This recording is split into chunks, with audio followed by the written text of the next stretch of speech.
नमस्कार, news night में आप सभी का स्वागत है। भारत और सऊदी अरब के बीच संबंधों में आज प्रधानमंत्री और सऊदी क्राउन प्रिंस की मुलाकात और दोनों देशों के बीच बढ़ते संबंधों के क्या है मायने, होगी चर्चा अपने विशेष मेहमानों से। साथ ही G20 की सफलता पर बात करने के लिए हमारे साथ जुड़ेंगे नीति आयोग के पूर्व उपाध्यक्ष अरविंद पड़गनिया। साथ ही होगी देश दुनिया और खेल की बाकी खबरें भी। मैं हूं ऋतु वर्मा। न्यूज नाइट में आइए शुरुआत करेंगे सबसे पहले खास खबरों के साथ। भारत सऊदी अरब के बीच ऊर्जा, डिजिटलीकरण, निवेश सहित 8 समझौतों पर हुआ हस्ताक्षर। रणनीतिक साझेदारी परिषद की लीडर्स स्तर पर हुई पहली बैठक। स्थानीय मुद्राओं में व्यापार की संभावनाओं की तलाश करेंगे दोनों देश।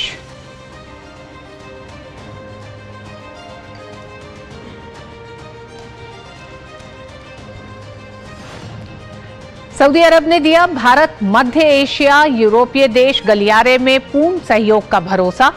इजराइल भी कर चुका है स्वागत। संपर्क के अलावा निवेश और इंफ्रा को मिलेगा बढ़ावा। सप्लाई चेन होगी मजबूत।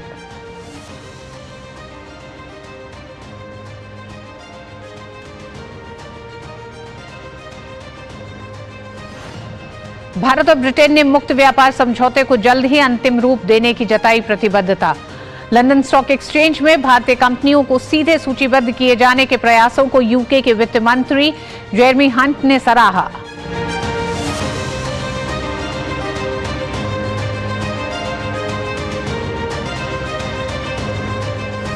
निफ्टी पहली बार पहुंचा 20,000 के पार, बनाया नया रिकॉर्ड। छोटे और मझौले सेक्टर के इंडेक्स में दिखी रफ्तार।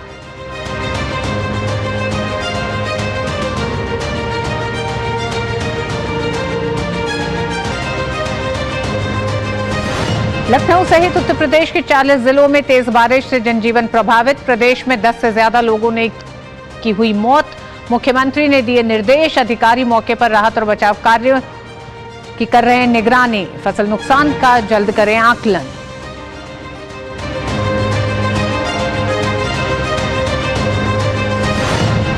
और एशिया कप में भारत ने पाकिस्तान के सामने रखा 357 का विशाल लक्ष्य। विराट कोहली और केएल राहुल ने खेली शतकीय पारी। कोहली बने वनडे में सबसे तेज 13,000 रन बनाने वाले बल्लेबाज।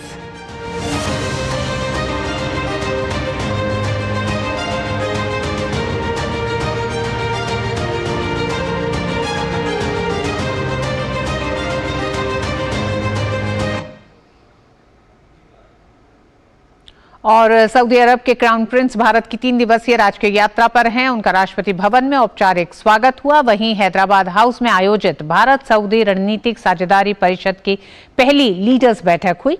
वहीं दोनों ही देशों ने भारत खाड़ी सहयोग परिषद मुक्त व्यापार समझौते के बारे में बातचीत में तेजी लाने पर भी सहमति व्यक्त की।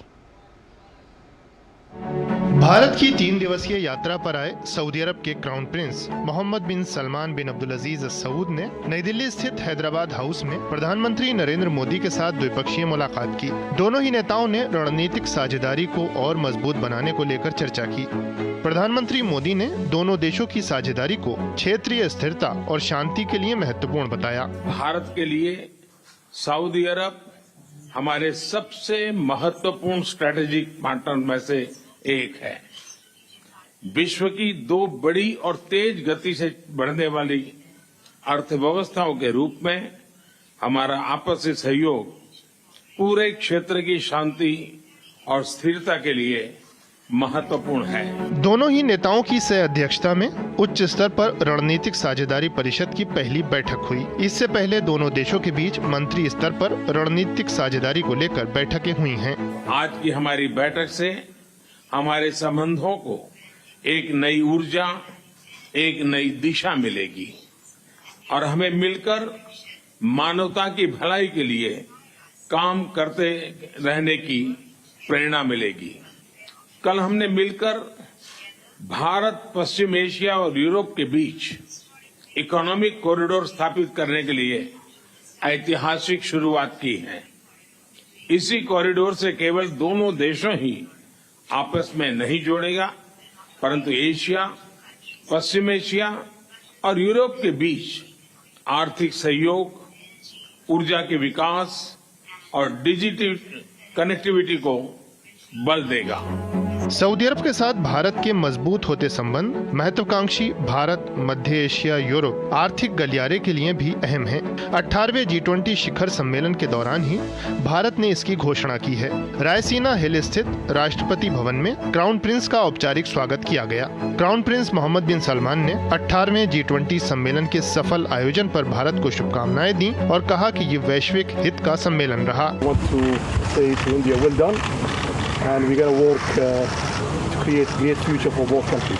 भारत सऊदी अरब का दूसरा सबसे बड़ा व्यापारिक भागीदार है, जबकि सऊदी अरब भारत का चौथा सबसे बड़ा व्यापारिक साझेदार है। वित्त वर्ष 2022-23 के दौरान द्विपक्षीय व्यापार $52 बिलियन से अधिक का था। भारत में सऊदी का प्रत्यक्ष निवेश $3 अरब से अधिक है और ऊर्जा सहयोग भारत सऊदी द्विपक्षीय संबंधों का केंद्रीय स्तंभ है। सऊदी भारत में पेट्रोलियम पदार्थों के निर्यातकों में तीसरा बड़ा देश है।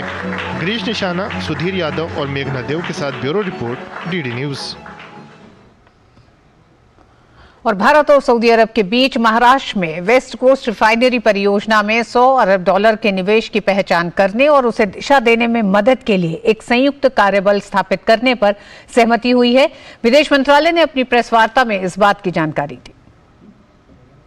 The new thing which has come up is that the two sides agreed to set up a joint task force to help in identifying and channelizing the 100 billion investments which was actually promised by the Saudi side, half of which was for the refinery, and again to have a monitoring committee to ensure that the progress in these refinery projects are done as per the plans laid out by both sides. Discussions also revolved on the grids, various types of grids like power grid, gas grid, water grid, optical fiber network, so that the two countries could cooperate. Another important element was that the two sides also agreed to expedite the India GCC FTA negotiations, which they felt would act as a catalyst for further strengthening our economic cooperation. Bharat और Saudi अरब ने अपनी अपनी मुद्राओं में कारोबार करने पर बातचीत करनी शुरू कर दी है। विदेश मंत्रालय में सचिव डॉक्टर औसाफ सईद ने प्रेस वार्ता के दौरान कहा कि इसके अलावा दोनों देशों ने यूपीआई पर भी बात करना शुरू कर दिया है। The national currencies, the two sides have started discussing this. It is only at the discussion stage. Proposals and concept notes have been exchanged. The Saudi side is aware that we have we have worked out similar arrangements with other countries in the region. So the discussions will be beginning, or it already begun. UPI, there are discussions which have opened up. We are still in the discussion stage, but we do hope that, like with other countries where we have been able to, make a breakthrough in the UPI, here also we'll be able to make a breakthrough. और भारत और Saudi अरब के रिश्तों पर भी आगे बात होगी। उससे पहले केंद्रीय शिक्षा मंत्री धर्मेंद्र प्रधान ने कहा है कि G20 सदस्य देशों के बीच शिक्षा, शोध और नवाचार के क्षेत्र में आपसी सहयोग बढ़ाने पर आम सहमति बनी है। शिक्षा मंत्री ने कहा कि प्रधानमंत्री ने शिखर सम्मेलन के दौरान दुनिया के सामने राष्ट्रीय शिक्षा नीति को एक वैश्विक मॉडल के तौर पर पेश किया है। प्रधानमंत्री जी ने राष्ट्रीय शिक्षा नीति के बारे में उल्लेख किया, उसको ग्लोबल मॉडल बनाया। भारत में चलने वाले प्रधानमंत्री पोषण योजना के बारे में उल्लेख किया, निपुण भारत के बारे में चर्चा किया, FLN स्टडीज के बारे में, प्रधानमंत्री कौशल विकास योजना के बारे में उल्लेख किया, PMKVY योजना को उल्लेख किया, और विश्व स्तर पे स्किल पैथवे बनाने के लिए, म्यूचुअल रिकॉग्निशन के लिए नया इंस्ट्रूमेंट बनाने के लिए उन्होंने अगुवाई किया और सर्वसम्मति से स्वीकृति भी करवाया। रिसर्च में कोलैबोरेशन बढ़े, G20 देशों के अंदर mobility of student and faculty हो, उसके बारे में आज सर्वसम्मत प्रस्ताव बन पाई। Equitable and sustainable education, national education agenda को उन्होंने लेके आया। वहीं G20 शिखर सम्मेलन को दुनिया भर में सराहना मिली है। अलग अलग देशों के राष्ट्राध्यक्षों, मंत्रियों और वरिष्ठ अधिकारियों ने G20 की भारत की अध्यक्षता और उसके बाद के घोषणा पत्र की खूब प्रशंसा की है। The 18th G20 Leaders Summit had been concluded under the auspices and the leadership of India. And I would like to take this opportunity to thank India for a gracious and a very successful term presidency. All the care that he and they gave us in these days that we spent with you. I thank India for its efforts to give voice, for giving voice to the topics of interest. This was perhaps the best G20 ever, and one in which we showed when you show up, we can do so much, and when you act together, the sky's the limit. While other leaders skipped it, President Biden was here, and I think that speaks volumes of our respect for India, for the Prime Minister, and for the G20. The world is watching. The G20 has got developed world and developing countries. 80% of the world GDP was sitting in the room. If they would not agree, that would not be a good message. So I actually compliment India and its leadership, but I also compliment the G20 leaders for being able to make sure that a terrific declaration came out. I have to control myself because this could be a long list of things to congratulate you on. But I think today, where the whole world is focused on one of the most successful G20. तो आपने देखा कि किस तरह से विश्व के नेता लगातार इस बात की सराहना कर रहे हैं कि भारत ने G20 की जो अध्यक्षता की और घोषणा पत्र में तमाम मुद्दों पर जो तमाम देशों की सहमति आई है वो कितनी मुश्किल थी, लेकिन भारत ने इसे कर दिखाया। और G20 की सफलता पर ही नीति आयोग के पूर्व उपाध्यक्ष अरविंद पनगड़िया जी और कोलंबिया विश्वविद्यालय में भारतीय अर्थशास्त्र के प्रोफेसर हमारे साथ जुड़ गए हैं। भारत की G20 अध्यक्षता की उपलब्धि पर बात करने के लिए पनगड़िया जी आपका बहुत बहुत स्वागत है। सबसे पहले तो हम यही जानना चाहेंगे, आप भी देख ही रहे हैं और पढ़ रहे होंगे जिस तरह से विश्व के तमाम नेता इस समय भारत की अध्यक्षता की सराहना कर रहे हैं, कितना आपको लगता है कि कूटनीतिक कुशलता सफलता आप देखते हैं भारत की G20 अध्यक्षता के साथ ही दिल्ली डिक्लेरेशन घोषणा पत्र को? ये भारत के लिए बहुत ही गर्व की बात है जो हम उपलब्धि प्राप्त कर सके हैं G20 के द्वारा।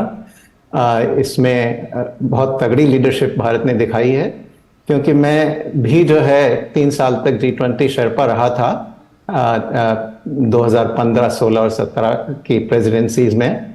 पर उन दिनों में जो है एजेंडा हुआ करता था G20 का, वो काफ़ी कुछ डेवलप्ड कंट्रीज की जो इश्यूज हैं उनसे डोमिनेट करता था। पर इस G20 कम्युनिके ने जो दिल्ली डिक्लेरेशन है उसने बिल्कुल उसकी जो है टोन बदल दी है। इसमें ग्लोबल साउथ का बड़ा गहरा जो है स्टैंप लगा है और इस कई उपलब्धियां हैं इसमें जिसके बारे में हम बात कर सकते हैं। पर ओवरऑल ये सबसे बड़ी उपलब्धि है कि जो है G20 जो कि सभी बड़े बड़े राष्ट्रों को रिप्रेजेंट करता है, उसमें भारत ने बहुत ही सफलतापूर्वक जो है वो ग्लोबल साउथ की आवाज को इफेक्टिवली उठाया है। जी हाँ, अफ्रीकी संघ को शामिल करने का भी जो प्रस्ताव भारत ने रखा था उसे भी सर्वसम्मति से अफ्रीकी संघ को भी शामिल किया गया। ग्लोबल साउथ की आवाज को भारत ने इस मंच से बुलंद किया है। आर्थिक जो वैश्विक चुनौतियां हैं उनका हल ढूंढने का ये समूह है। पनगड़िया जी, क्या आपको लगता है कि आर्थिक मोर्चे पे वो कौन सी बड़ी चुनौतियां रही जो आपको लगता है कि उसमें इस मंच पे एक नई दिशा दी गई है? क्योंकि हम जानते हैं कि भू राजनीतिक जो परिस्थितियां हैं उसमें कई बड़े संकट सामने आए हैं। जी, तो इसमें आर्थिक और सामाजिक दोनों पर ही जो है भारत ने बहुत सारे मुद्दे आगे बढ़ाए हैं। जैसे क्लाइमेट चेंज का मुद्दा है तो इसमें नया एक अलायंस प्रधानमंत्री ने शुरू किया जो बायोफ्यूल अलायंस है। ये एक नया इनिशिएटिव है। सामाजिक पे जाएं तो विमेन लेड डेवलपमेंट का जो मुद्दा है पहली बार जो है G20 के एजेंडा पे इस रूप में आया है कि डेवलपमेंट भी विमेन लेड हो। और इसमें एक नया वर्किंग ग्रुप भी फॉर्म हुआ है जो भी एक बड़ी उपलब्धि है विमेन लेड डेवलपमेंट पर। सो कई मुद्दे हैं इसमें जो भारत के उठाए हुए हैं और आगे चलकर ये बढ़ेंगे। G20 जिस तरीके से चलता है, जो प्रेसिडेंसी नए जो मुद्दे उठाती है उसको फिर अगली प्रेसिडेंसी आगे ले जाती है। तो अब ये एक अच्छी बात है कि अगली वाली जो है प्रेसिडेंसी वो ब्राजील की है, उसके बाद साउथ अफ्रीका की है और शायद उसके बाद सऊदी अरेबिया हो। तो इसमें जो है ग्लोबल साउथ के लीडरशिप में जो है G20 चलेगा अगले कुछ सालों तक। तो इस बात की बड़ी उम्मीद है कि जो मुद्दे भारत ने इस बार के G20 में आगे रखे हैं उन पर आगे चलकर और भी काम होगा। जी पनगड़िया जी, इकोनॉमिक कॉरिडोर जो है India middle east Europe economic corridor, क्या आपको लगता है कि आर्थिक मंच पे लगातार इस तरह की एक समस्या विस्तारवादी नीति को लेकर तमाम देशों ने एक तरह से अपने उस तकलीफ को और उस संकट को जाहिर किया है? क्या आपको लगता है भारत कामयाब हुआ बड़ी शक्तियों के साथ मिलकर एक रास्ता ढूंढने के लिए? कामयाब हुआ और हो रहा है आगे चलकर भी, क्योंकि इसमें जो है ये G20 जो है खुद ही जो है इस बात का प्रतीक है कि भारत का और विशेष तौर से प्रधानमंत्री मोदी का स्टैचर जो है राष्ट्रीय स्तर पर बहुत बड़ा है। अगर ऐसा न होता तो शायद इस तरीके के माहौल में एक यूनानिमस G20 का जो है कम्युनिके शायद न हो पाता। मैं समझता हूं कि अगर यही G20 अगर किसी और देश में हो रहा होता तो मुझे नहीं लगता कि इस तरीके की सहमति कोई भी देश जो है बना पाता। तो ये ऑलरेडी जो है इस बात का प्रतीक है और जो आने वाला समय है उसमें भी आपने जो इस कॉरिडोर की बात की, ये थोड़ा G20 के बाहर किया गया है पर इसके साइडलाइंस पर ये भी जो है बहुत बड़ी उपलब्धि है, क्योंकि ये एक नेचुरल कॉरिडोर है जो भारत, मिडिल ईस्ट और यूरोप इन तीनों को जो जोड़ने का प्रपोजल इसमें है, ये बहुत नेचुरल है। ये रूट जो है पहले से भी रहा हुआ है। अगर हम एंशिएंट टाइम्स में जाएं तो हमेशा से ये ट्रेड का बहुत बड़ा रूट रहा है। तो इसे आगे बढ़ाना भारत के लिए एक बहुत बड़ी भविष्य के लिए बहुत अपॉर्चुनिटीज ये खोल सकता है। मेरा ये मानना है कि अब जो है इस कॉरिडोर का अगर हमें सबसे ज्यादा फायदा उठाना है और भी ज्यादा से ज्यादा फायदा उठाना है तो हमें फिर जो है हमारे जो इस वक्त नेगोशिएशन चल रहा है यूनाइटेड किंगडम से भी और यूरोपियन यूनियन से भी फ्री ट्रेड एग्रीमेंट का, उसे हमें तेजी से आगे बढ़ाना चाहिए, क्योंकि तभी हम जो है इस कॉरिडोर का भी बहुत बड़ा फायदा उठा पाएंगे। और ये मुझे लगता है कि इन पैरेलल दोनों प्रोजेक्ट हमारे आगे बढ़ सकते हैं, क्योंकि अभी यूरोपियन यूनियन से यूनाइटेड किंगडम से जो हमारा फ्री ट्रेड एग्रीमेंट है उसमें तो काफी प्रगति हो चुकी है ऑलरेडी। मैं समझता हूँ करीब 90%। यूरोपियन यूनियन में समय है, पर जैसे कॉरिडोर बनेगा साथ साथ ही अगर हम यूरोपियन यूनियन के साथ भी हमारा नेगोशिएशन पूरा करके फ्री ट्रेड एग्रीमेंट को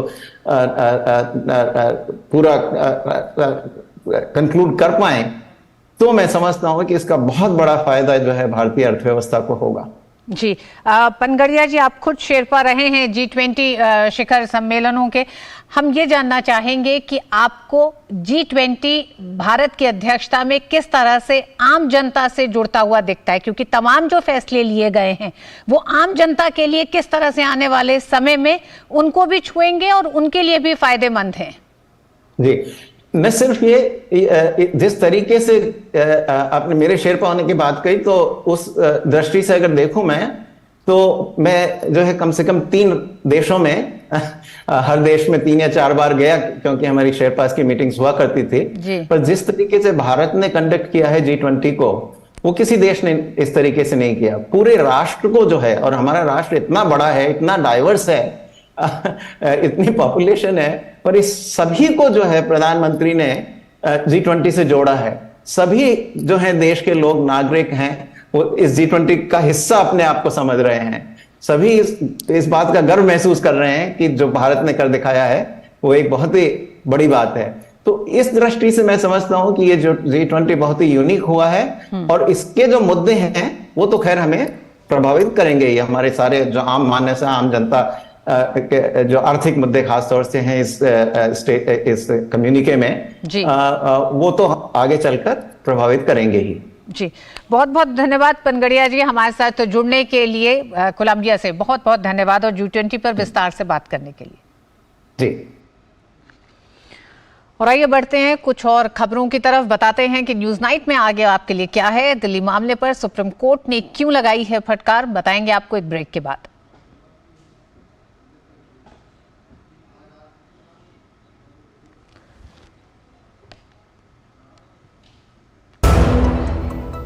होंगे बच्चे स्वस्थ भले फूलेगा बचपन, इन्हें पिलाओ मुगली घुट्टी 555। दिन तिनक दिन तिनक दिन दिन तिनक दिन तुम जाना दिन। अरे गोविंदा जी, आप यहाँ? हाँ बबुआ, हम यहाँ। पर तुम क्या छुपा रहे हो वहाँ? कुछ भी तो नहीं। जब दांत खाज की खुजली पे ना हो काबू तो उसे गमछे से नहीं छुपाते बाबू। तो फिर उसे भगाए कैसे? जालिम लोशन लगाकर दांत खाज की खुजली एक्जिमा जड़ से निकाले। अभी खरीदे जालिम लोशन। बहुत हार्ड वर्क करते हो, मेरी तरह स्मार्ट वर्क करो। क्यों? लॉटरी लगी है? लॉटरी समझो, शेयर मार्केट के एक मस्त स्कीम में इन्वेस्ट कर रहा हूँ, गारंटीड हाई रिटर्न्स आएंगे। आपके गारंटीड हाई रिटर्न्स कोई करण अर्जुन नहीं है जो जरूर आएंगे। मतलब? बाबा, शेयर मार्केट में जोखिम होता है, कोई भी गारंटीड हाई रिटर्न्स का वादा नहीं कर सकता, ये गैर कानूनी है। अच्छा? हाँ। समझकर इन्वेस्ट कर। विकसित होने के लिए हमें बड़ा सोचना ही होगा, बड़े लक्ष्य हासिल करने ही होंगे। इसलिए think big, dream big, act big. और चहुमुखी विकास के इन बड़े इरादों को सार्थक बना रहा है समयबद्ध तरीके से आपके द्वारा दिया हुआ एडवांस टैक्स, जो देश की प्रगति को एक नई गति दे रहा है और देश के इंफ्रास्ट्रक्चर को विस्तृत और मजबूत बना रहा है। अपने एडवांस टैक्स की दूसरी किश्त 15 सितंबर तक जमा करवा के आप भी देश के विकास में अपना योगदान दें। अधिक जानकारी और टैक्स पेमेंट के लिए www.incometax.gov.in पर लॉग ऑन करें। प्रत्येक आयकरदाता एक राष्ट्र निर्माता। चीन की बेल्ट एंड रोड इनिशिएटिव के मुकाबले भारत ने पश्चिम एशिया से होते हुए यूरोप तक आर्थिक गलियारा बनाने के समझौते पर हस्ताक्षर किया है। इस समझौते में यूरोपीय संघ समेत 7 देश शामिल हैं। 18वें G20 शिखर सम्मेलन के दौरान भारत ने मध्य एशियाई और यूरोपीय देशों के साथ मिलकर एक आर्थिक गलियारे को बनाए जाने की पहल की है। ये शुरुआत तकनीक के युग में ग्लोबल विलेज बनते विश्व में सहयोग, सामंजस्य और संप्रभुता को बढ़ावा देगा। हम सब ने एक महत्वपूर्ण और ऐतिहासिक समझौता संपन्न होते हुए देखा है। आने वाले समय में यह भारत, पश्चिम एशिया और यूरोप के बीच इकोनॉमिक इंटीग्रेशन का प्रभावी माध्यम होगा। यह पूरे विश्व में कनेक्टिविटी और विकास को सस्टेनेबल दिशा प्रदान करेगा। The new bridge that has been created, the India Middle East, West Asia, Europe bridge, which will connect large parts of the world, will help make logistics more affordable, will help make it easier to transport goods and services, will help connect nations for renewable energy grids, for digital connectivity. The potential is immense. Israel ने भारत की पहल का स्वागत किया है। IMEC में 2 अलग अलग गलियारे होंगे। पूर्वी गलियारा भारत को अरब की खाड़ी से जोड़ेगा, जबकि उत्तरी गलियारा अरब की खाड़ी को यूरोप से जोड़ेगा। इसमें रेल मार्ग को भी शामिल किया गया है। इसके जरिए परिवहन लागत में कमी आएगी। इससे भारत, UAE, सऊदी अरब, जॉर्डन, इजराइल और यूरोप के बीच वस्तुओं की निर्बाध आवाजाही सुनिश्चित होगी और एक आपूर्ति श्रृंखला का निर्माण होगा। फ्रांस, जर्मनी, UAE, इटली का समर्थन पूरी तरह से भारत की तरफ है। वहीं अमेरिका इस गलियारे में सीधे तौर पर तो शामिल नहीं है, लेकिन भारत की इस पहल का वो पूरी तरह से समर्थन कर रहा है। I'd like to commend the PGII launched by President Biden with the participation of Saudi Arabia in $20 billion. We look forward to the integration of the initiative and the Economic Corridor project, which is announced in this meeting. I would like to thank those who worked with us to reach this founding step to establish this important economic corridor. My best regard to you all. I'm proud to announce that we've finalized the historic agreement for a new India, Middle East, Europe economic corridor. As a key part of this corridor, we're going to invest in ships and rail that extends from India all the way to Europe, connected by the UAE, Saudi Arabia, Jordan, and Israel. Bridging ports across 2 continents, unlocking endless opportunities, including making it far easier to trade, export clean energy, expand access to reliable, clean electricity, lay cables that will connect communities and secure a stable internet, contributing to a more stable, more prosperous and integrated Middle East. मध्य एशियाई देश Saudi, Israel, UAE और यूरोपीय देशों का साथ आना भारतीय कूटनीति की बड़ी जीत मानी जा रही है। इटली, जो कि चीन की BRI यानी बेल्ट एंड रोड इनिशिएटिव में शामिल था, वो अब भारत के साथ है। भू राजनीति की मौजूदा स्थिति में भारत की पहल को विशेषज्ञ चीन की वन बेल्ट और रोड इनिशिएटिव का जवाब मान रहे हैं, जबकि भारत व्यापार और लोगों के बीच सुगम संपर्क को बढ़ावा देना चाहता है। इससे बुनियादी ढांचा क्षेत्र में निवेश और कारोबारी अवसरों को लेकर नई शुरुआत होगी। Bureau report, DD news. और भारत और ब्रिटेन ने दोनों देशों के बीच मुक्त व्यापार समझौते को शीघ्र अंतिम रूप देने को लेकर प्रतिबद्धता जताई है। ब्रिटेन के वित्त मंत्री जेरेमी हंट ने के साथ एक संयुक्त संवाददाता सम्मेलन को संबोधित करते हुए वित्त मंत्री निर्मला सीतारमण ने कहा कि दोनों पक्ष मुक्त व्यापार समझौते पर वार्ता में तेजी से आगे बढ़ने के इच्छुक हैं। We are highly encouraged by the intensified collaboration between India and the UK in the area of financial services. The UK expressed willingness to further extend its footprint in the GIFT City, IFSC, and foster a robust fintech partnership. I am pleased with the tangible progress achieved through the India-UK financial partnership, which has evolved into a leading public and private sector collaborative forum for dialogue across the financial sector. नई दिल्ली में 12वीं Bharat Britain आर्थिक एवं वित्तीय वार्ता के समापन में वित्त मंत्री ने भारत यूके फाइनेंसिंग ब्रिज शुरू करने की भी घोषणा की। We have also launched the UK-India Infrastructure Financing Bridge. It is a collaborative venture co-led by Niti Aayog and the City of London Corporation, aimed at harnessing collective expertise in planning and implementing major infrastructure projects.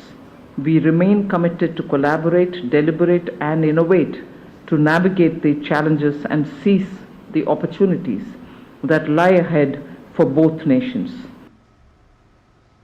वहीं Britain के वित्त मंत्री Jeremy Hunt ने भारत की कंपनियों का सीधे London stock exchange में लिस्ट कराने के प्रयासों की सराहना की। उन्होंने कहा कि दोनों देश एक दूसरे के आर्थिक विकास को बढ़ावा दे रहे हैं और दोनों देशों के बीच द्विपक्षीय सहयोग लगातार बढ़ रहा है।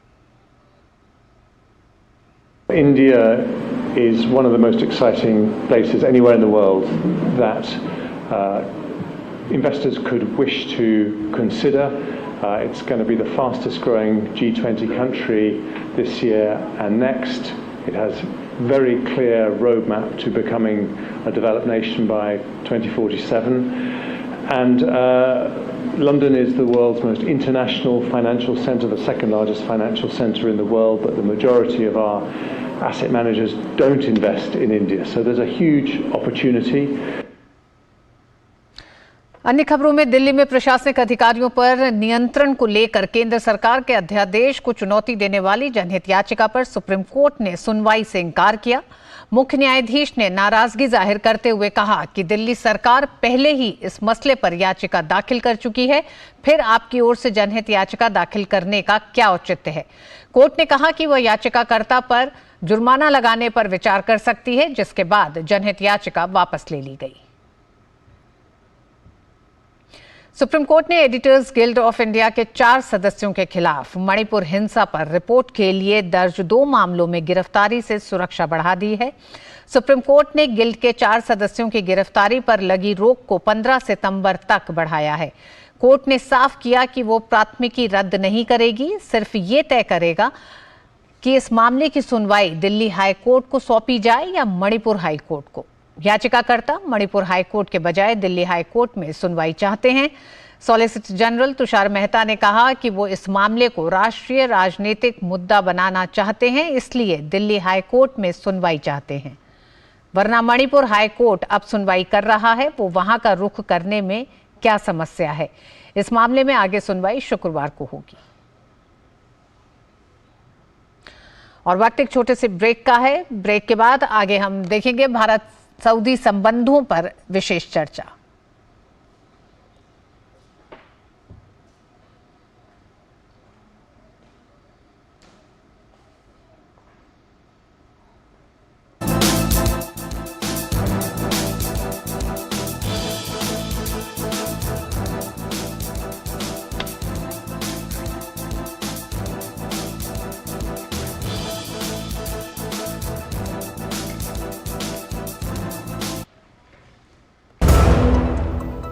होंगे बच्चे स्वस्थ भले फूलेगा बचपन, इन्हें पिलाओ मुगली घुट्टी 555।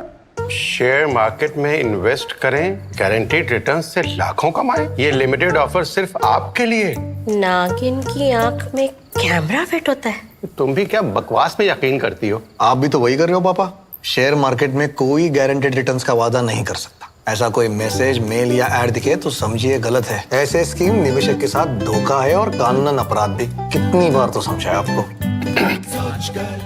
समझकर इन्वेस्ट कर। ड्रीम कार है मेरी। म्यूचुअल फंड से इस ड्रीम को अपना गोल बना ले। तो पैसे नहीं यार मेरे पास। देख, लाइफ में तेरा जो भी गोल हो, बड़ा या छोटा, उसके लिए हर महीने अलग अलग SIP में इन्वेस्ट कर। जितना बड़ा गोल उतना बड़ा अमाउंट और उतना ज्यादा टाइम। ये तो सही है। म्यूचुअल फंड निवेश बाजार जोखिमों के अधीन है। योजना से जुड़े सभी दस्तावेजों को ध्यान से पढ़ें।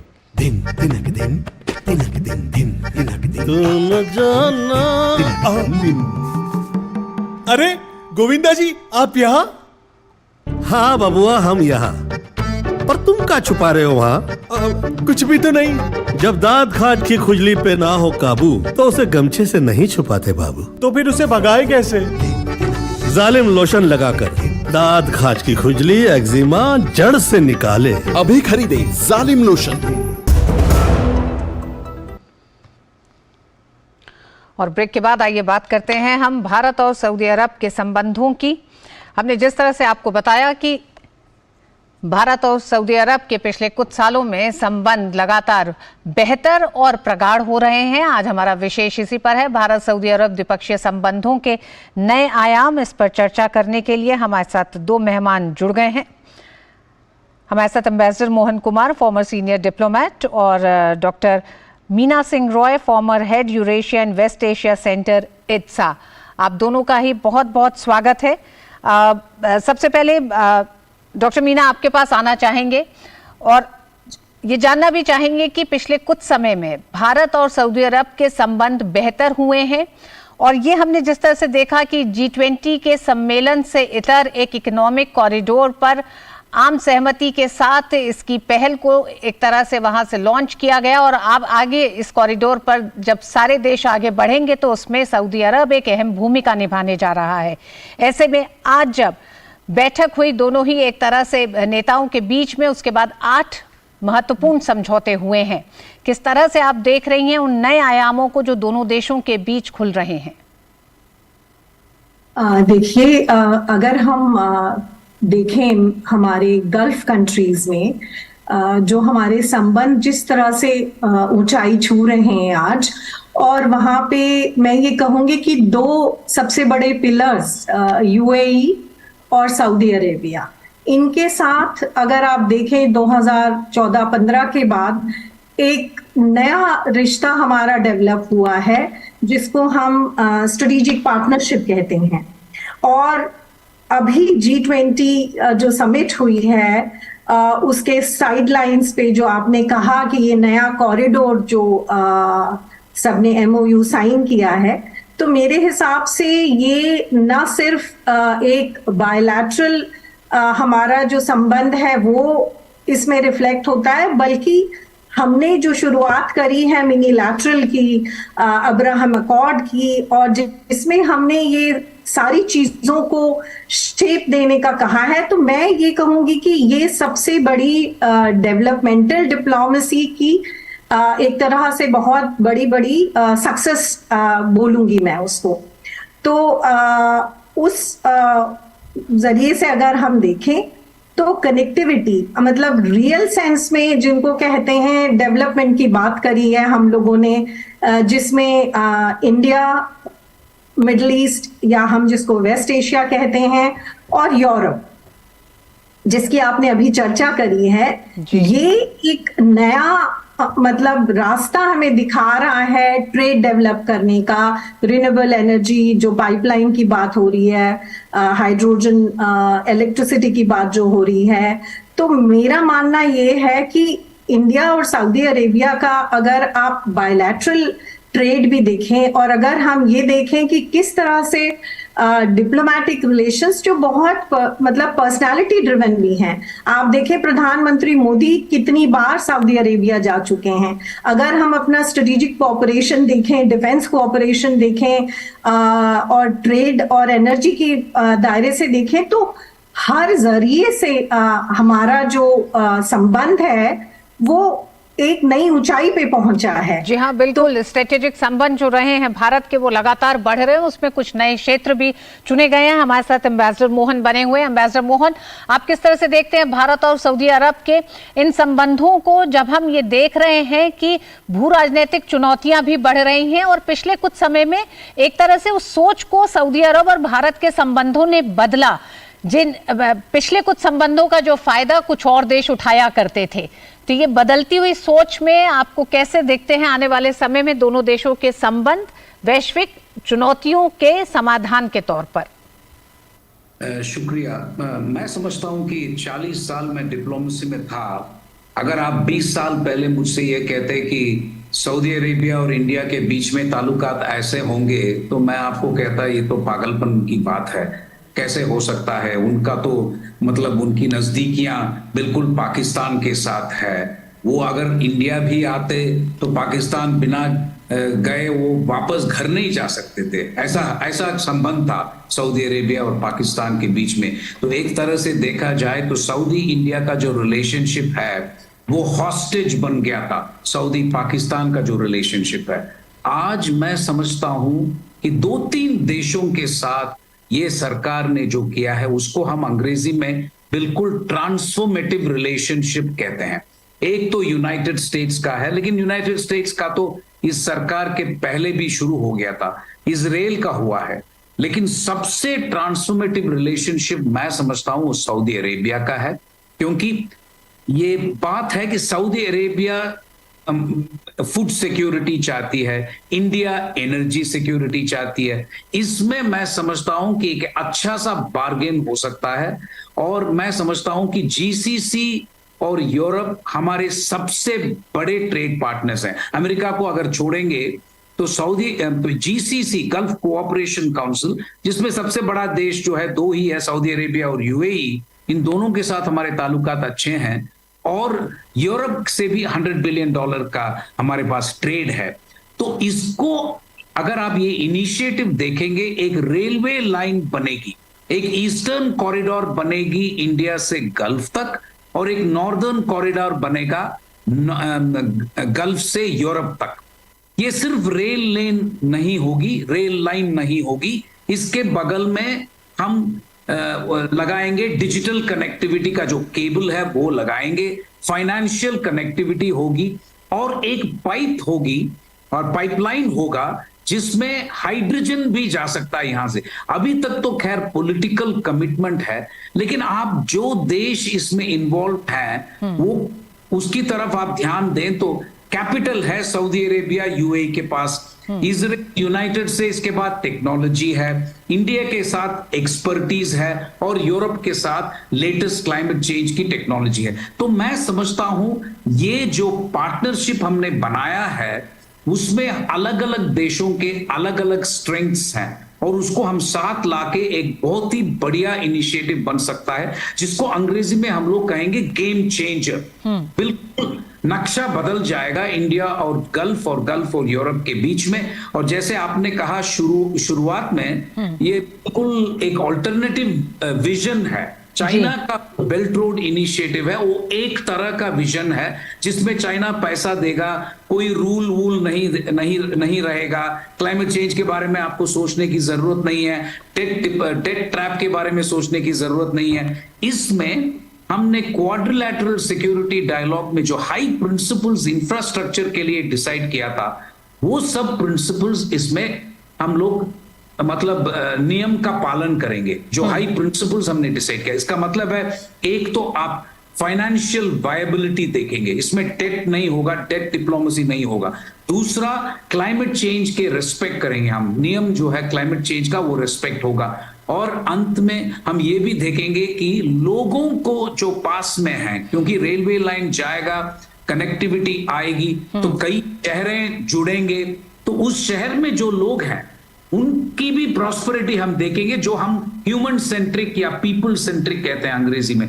तो मैं समझता हूं कि एक तरह से ये इनिशिएटिव एक रोल मॉडल इनिशिएटिव बनने की पूरी उम्मीद मैं रखता हूं। और बाकी समझता हूं कि सऊदी अरेबिया के साथ मोदी जी की सरकार ने जो डिप्लोमेसी की है, वो बिल्कुल, मैं तो खैर पढ़ाता हूं यूनिवर्सिटी में, और इसको हम केस स्टडी लेके चलते हैं सऊदी अरब के साथ जो हुआ है, क्योंकि भारत के जो संबंध बेहतर हुए हैं और जिस तरह से बदले हैं, ये भी कहा जाए ये कम समय में इतनी तेजी से बदले हैं दोनों देशों के रिश्ते। तो ऐसे में चुनौतियां भी हो सकता है आने वाले समय में दिखे। तो हम एम्बेसडर मोहन आपसे वो भी जानना चाहेंगे। डॉक्टर मीना हमारे साथ जुड़ी हुई है। डॉक्टर मीना, 8 समझौते हुए हैं। एनर्जी के क्षेत्र में बड़ा समझौता कहा जा रहा है, जिसमें सबसे बड़ा करार सोलर पावर को लेकर हुआ है।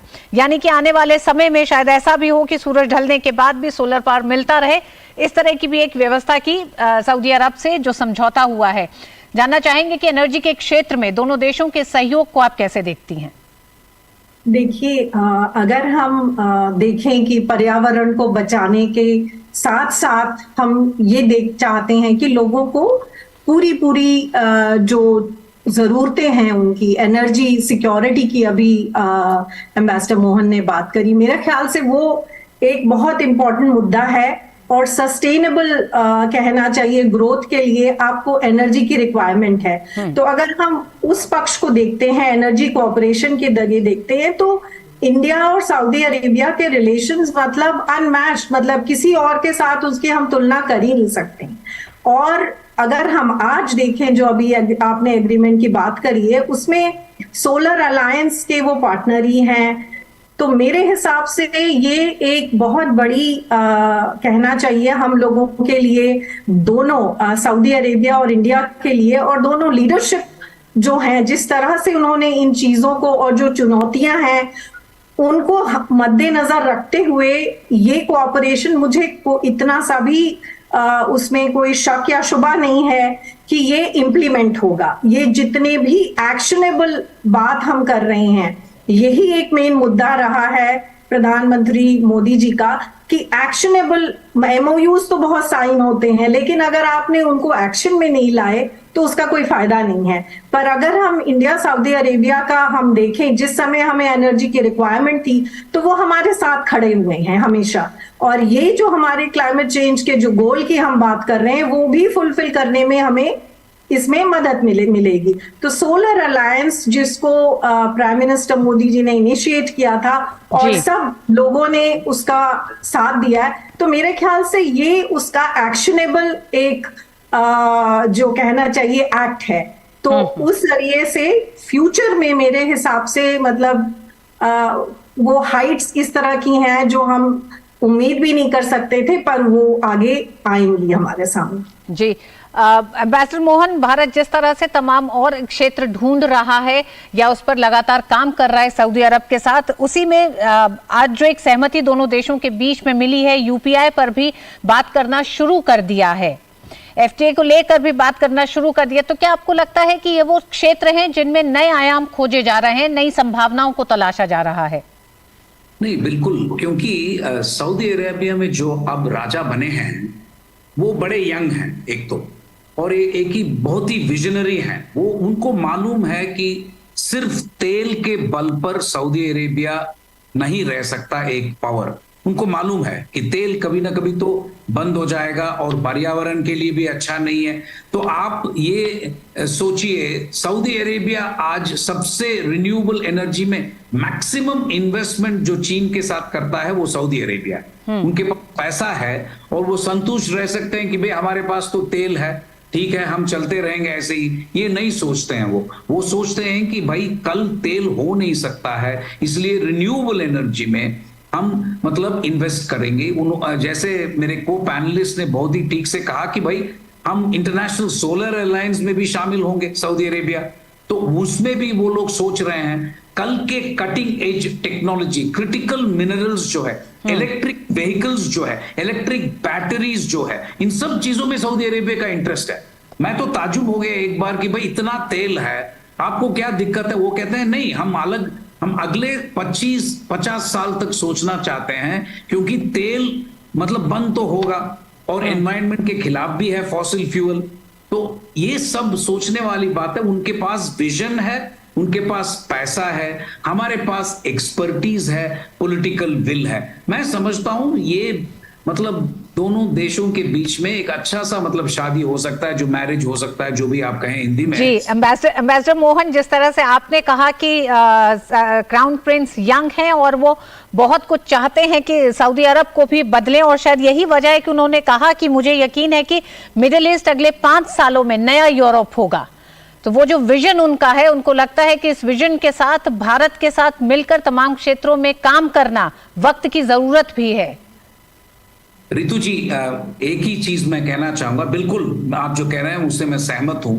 जब मैं बहरीन में एम्बेसडर था, और सऊदी अरेबिया से बहुत दूर नहीं है बहरीन जी, मुझे ऐसा लगता था कि हमारे 8 मिलियन लोग वहां काम करते हैं गल्फ में। सऊदी अरेबिया में तो खैर 3 मिलियन है, बाकी 5 मिलियन है। इसके बावजूद हमारे कोई ताल्लुकात बिना तेल के और लोगों के कुछ भी नहीं था। मैं मतलब 10 साल पहले की बात कर रहा हूं। अब आज की तारीख में हमने इनके साथ एक मल्टी डायमेंशनल पार्टनरशिप कर दिया है, जिसमें हमारे लोग वहां काम कर रहे हैं। हम एनर्जी इंडिपेंडेंस चाहते हैं, वो चाहते हैं फूड सिक्योरिटी। वहां तो कोई धान तो उगता नहीं है, वो तो बिल्कुल रेत है, तो वो भी वो चाहते हैं हमारे यहां से। वो बल्कि चाहते हैं कि फूड पार्क्स इंडिया में हो, इसमें इन्वेस्ट करने के लिए तैयार हैं। और गुजरात में एक पहला रोल मॉडल पार्क भी बन गया है, जिसमें सस्टेनेबल डेवलपमेंट प्रिंसिपल्स को फॉलो करते हुए वो अन्न उगाएंगे जो मतलब सऊदी अरेबिया कंज्यूम करेगा। तो मैं समझता हूं कि एक तरह से एक पाकिस्तानी डिप्लोमेट से मेरी बात हो रही थी, उसने कहा यार हिंदुस्तान तो आगे बढ़ गया है, इस बात की मुझे दुख नहीं है, लेकिन सऊदी अरेबिया का जो आपने किया है उस बात का बड़ा दुख है, क्योंकि वहां मक्का है, हम एक मुसलमान देश हैं, सऊदी अरेबिया हमसे करीब दोस्त है, और आज आप लोगों ने इतना कुछ कर दिया। वो उनको दुख इसलिए भी हो रहा है क्योंकि जैसे मैंने आपको कहा, वो मैं दोबारा दोहराना चाहता हूं कि 25 या इवन 15 साल पहले आप सोच भी नहीं सकते थे, हम सोच भी नहीं सकते थे कि भारत और सऊदी अरब के संबंध जितने मधुर आज की तारीख में दिख रहे हैं और हैं भी, और साथ ही साथ तमाम वो क्षेत्र जो नए खुले हैं, चाहे वो एनर्जी सेक्टर हो, डिजिटल इंफ्रा हो, आर्टिफिशियल इंटेलिजेंस हो, ये वो तमाम नए क्षेत्र हैं जो सऊदी अरब को भी इस आधुनिक दुनिया के साथ जोड़ेंगे। बहुत बहुत धन्यवाद आप दोनों मेहमानों का, एम्बेसडर मोहन आपका भी और डॉक्टर मीना आपका भी, हमारे साथ जुड़ने के लिए। और G20 के सफल आयोजन के लिए सूचना प्रसारण मंत्रालय ने ढेर सारी तैयारियां की थी, और इस बारे में सूचना प्रसारण सचिव अपूर्व चंद्र ने दूरदर्शन को दिए साक्षात्कार में बताया कि कैसे सूचना एवं प्रसारण मंत्रालय ने G20 की तैयारियों के लिए कमर कसी थी और आयोजन को सफल बनाते हुए देश दुनिया में G20 की पल पल की जानकारी दी। की जो हमारी तैयारी है, ये माननीय प्रधानमंत्री जी के मार्गदर्शन में लगभग 1 वर्ष से चल रही थी। जब से जो है भारत ने बागडोर संभाली है G20 की, इसका सब जो प्रचार प्रसार कि क्या वहाँ पर जो है चर्चा हुई, किस तरह से उनका स्वागत किया गया, क्या वहाँ पर साइड इवेंट हुए, वहाँ की कल्चर, वहाँ के शहर और प्लस जो उसमें सब्सटेंटिव भी जो कुछ भी चर्चा हुई, क्या उससे निकल के आया, इस सब का प्रसारण और मीडिया के साथ केवल देश में ही नहीं पूरे विश्व में उसकी बात को फैलाना, ये काम सूचना प्रसारण मंत्रालय ने किया। और इसीलिए मुझे लगता है आज देश का हर नागरिक ये जानता है कि G20 देश में हुआ और भारत ने किस तरह से माननीय प्रधानमंत्री जी का जो स्वप्न था कि हम जो है ग्लोबल साउथ की वॉइस बने, वो किस तरह से पूरा हुआ और किस तरह से ये चीज़ आगे बढ़ रही है। और सचिव अपूर्व चंद्र ने प्रसार भारती और दूरदर्शन की तारीफ करते हुए कहा कि G20 के लाइव प्रसारण में प्रसार भारती और दूरदर्शन का विशेष योगदान रहा। देश में पहली बार HD से 4K ट्रांसमिशन में प्रसारण संभव हुआ और दुनिया में पहुंचाया G20 का लाइव प्रसारण। प्रसार भारती का और दूरदर्शन का भी बहुत योगदान रहा, क्योंकि चाहे वो अब सारे के सारे जो माननीय प्रधानमंत्री जी की कल्पना थी कि 28 राज्यों, 8 यूनियन टेरिटरीज, उनके 60 शहरों में ये कार्यक्रम होंगे और हर जगह से इसका प्रसारण, डायरेक्ट प्रसारण हुआ और सारे विश्व में ये खबर गई। इसमें दूरदर्शन ने पूरी तरह से इस बात को निभाया और जो है पूरे विश्व में इसको किया। और अब आज का ही जो हम आयोजन देखते हैं, पहली बार जो है 4K के अंदर जो है ट्रांसमिशन हो रहा है, जो कि एक ट्रांसफॉर्मेशन है। फिर से मेरे को लगता है जैसे कि एशियाड के समय पे ब्लैक एंड वाइट से कलर हुआ था, अब HD से 4K में ट्रांसमिशन हो रहा है और ये पहली बार देश के अंदर हो रहा है और ये इसका प्रसारण बहुत अधिक बढ़ेगा, ऐसा मेरा पूरा विश्वास है। और एडवांस टेक्नोलॉजी के साथ पूरी दुनिया को भारत के राष्ट्रीय प्रसारक दूरदर्शन ने G20 का सीधा प्रसारण दिया और तमाम उन खबरों से लगातार अपडेट करके रखा। वक्त एक छोटे से ब्रेक का है, लेकिन बता दें ब्रेक के बाद लखनऊ में लगातार हो रही बारिश के बारे में ग्राउंड जीरो से है रिपोर्ट, दिखाएंगे आपको। वक्त एक छोटे से ब्रेक का।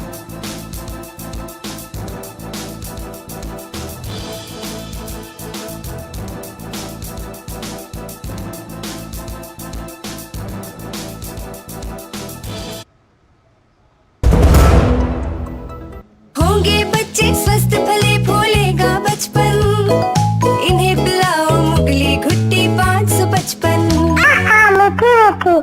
शेयर मार्केट में इन्वेस्ट करें, गारंटीड रिटर्न से लाखों कमाएं। ये लिमिटेड ऑफर सिर्फ आपके लिए। नागिन की आंख में कैमरा फिट होता है। तुम भी क्या बकवास पे यकीन करती हो? आप भी तो वही कर रहे हो पापा। शेयर मार्केट में कोई गारंटीड रिटर्न्स का वादा नहीं कर सकता। ऐसा कोई मैसेज, मेल या ऐड दिखे तो समझिए गलत है। ऐसे स्कीम निवेशक के साथ धोखा है और कानूनन अपराध भी। कितनी बार तो समझाया आपको। सोचकर समझकर इन्वेस्ट कर। दिन तिनक दिन तिनक दिन दिन तिनक दिन तुम जाना दिन। अरे गोविंदा जी, आप यहाँ? हाँ बबुआ, हम यहाँ। पर तुम क्या छुपा रहे हो वहाँ? कुछ भी तो नहीं। जब दांत खाज की खुजली पे ना हो काबू तो उसे गमछे से नहीं छुपाते बाबू। तो फिर उसे भगाए कैसे? जालिम लोशन लगाकर दांत खाज की खुजली, एक्जिमा जड़ से निकाले। अभी खरीदे जालिम लोशन। ड्रीम कार है मेरी। म्यूचुअल फंड से इस ड्रीम को अपना गोल बना ले। इतने पैसे नहीं यार मेरे पास। देख, लाइफ में तेरा जो भी गोल हो, बड़ा या छोटा, उसके लिए हर महीने अलग अलग SIP में इन्वेस्ट कर। जितना बड़ा गोल उतना बड़ा अमाउंट और उतना ज्यादा टाइम। ये तो सही है। म्यूचुअल फंड निवेश बाजार जोखिमों के अधीन है। योजना से जुड़े सभी दस्तावेजों को ध्यान से पढ़ें। विकसित होने के लिए हमें बड़ा सोचना ही होगा, बड़े लक्ष्य हासिल करने ही होंगे। इसलिए think big, dream big, act big.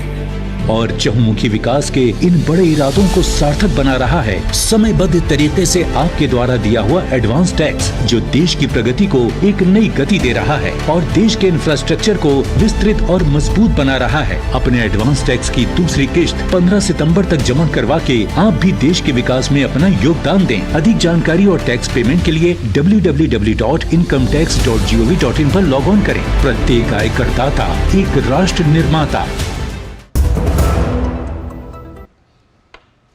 Nifty ने एक नया रिकॉर्ड बनाया है। हफ्ते के पहले कारोबारी सत्र में निफ्टी ने कारोबार के दौरान 20,000 के स्तर के पार पहुंचा है। इसी के साथ ही निफ्टी ने 20 जुलाई को बने पिछले रिकॉर्ड स्तर को तोड़ दिया है। नए रिकॉर्ड स्तर को हासिल करने में इंडेक्स को 36 सत्र लगे हैं। इस 36 सत्र की दौड़ में छोटे और मझोले स्टॉक्स में तेजी देखने को मिली है। वहीं रियल्टी और मेटल स्टॉक्स भी अच्छा रिटर्न दर्ज कराने में सफल रहे हैं। उत्तर प्रदेश के कई जिलों में मूसलाधार बारिश हो रही है। इसके मद्देनजर मौसम विभाग ने अलर्ट जारी किया है। मंगलवार के बाद बारिश में कमी देखी जा सकती है। देखते हैं लखनऊ संवाददाता की हमारी विशेष रिपोर्ट।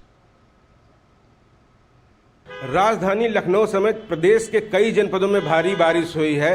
प्रदेश के लगभग 40 जनपदों में बारिश के कारण जनजीवन काफी ज्यादा असामान्य हो गया है। अगर बात करें राजधानी लखनऊ की तो देर रात से लगभग यहाँ जो बारिश हो रही है, लगभग 88 mm से ज्यादा यहाँ बारिश हो चुकी है और बारिश के कारण कई इलाकों में पानी भर गया है। लोगों को आने जाने में काफी ज्यादा दिक्कतों का सामना करना पड़ रहा है। लखनऊ के जिला अधिकारी ने आज स्कूल कॉलेज बंद करने के निर्देश दिए, तो वहीं लोगों को राहत पहुंचाने के लिए मुख्यमंत्री ने सभी अधिकारियों को जमीनी स्तर पर जाकर वहां काम करने के निर्देश दिए हैं। जो दिक्कतें हैं वहां पर उनका तत्काल समाधान करने के लिए निर्देश दिए हैं। वहीं जो सूचना आ रही है, सबसे ज़्यादा बारिश मुरादाबाद में हुई है, वहां 150 mm से ज़्यादा बारिश हुई है। 6 जिले हैं जहां गत 24 घंटे में 100 mm से अधिक वर्षा हुई है प्रत्येक जनपद में, जो कि काफ़ी ज़्यादा है। जो औसतन वहां पर वर्षा होनी चाहिए थी, जो नॉर्मल रेनफॉल था, वो 3 से 5 मिलीमीटर का था। सरकार की तरफ से सख्त निर्देश दिया गया है कि लोगों को राहत पहुंचाई जाए। जिन किसानों की फसल खराब हो गई है उनका आकलन करके किसानों को राहत पहुंचाने की बात कही गई है। मुख्यमंत्री ने सीधे निर्देश दिए हैं कि राहत और बचाव के कार्य तेजी के साथ किए जाएं। कैमरामैन अविनाश के साथ विकास सिंह, डीडी न्यूज, लखनऊ। वक्त एक छोटे से ब्रेक का है। दिन तिनक दिन तिनक दिन दिन तिनक दिन तुम जाना। अरे गोविंदा जी, आप यहाँ? हाँ बबुआ, हम यहाँ। पर तुम क्या छुपा रहे हो वहाँ? कुछ भी तो नहीं। जब दांत खाज की खुजली पे ना हो काबू तो उसे गमछे से नहीं छुपाते बाबू। तो फिर उसे भगाए कैसे? जालिम लोशन लगाकर दांत खाज की खुजली एक्जिमा जड़ से निकाले। अभी खरीदे जालिम लोशन। ड्रीम कार है मेरी। म्यूचुअल फंड से इस ड्रीम को अपना गोल बना ले।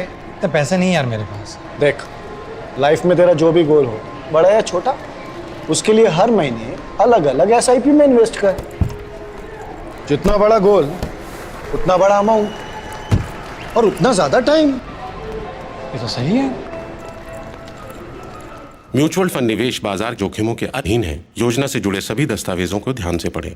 बहुत हार्ड वर्क करते हो, मेरी तरह स्मार्ट वर्क करो। क्यों? लॉटरी लगी है? लॉटरी समझो, शेयर मार्केट की एक मस्त स्कीम में इन्वेस्ट कर रहा हूँ। गारंटीड हाई रिटर्न्स आएंगे। आपके गारंटीड हाई रिटर्न्स कोई करण अर्जुन नहीं है जो जरूर आएंगे। मतलब? बाबा, शेयर मार्केट में जोखिम होता है। कोई भी गारंटीड हाई रिटर्न्स का वादा नहीं कर सकता। ये गैर कानूनी है। अच्छा?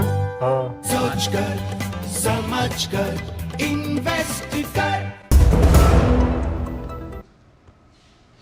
और न्यूज़ नाइट में आज बस इतना ही। मुझे दीजिए अनुमति। डीडी न्यूज़ पे खबरें जारी रहेंगी। नमस्कार।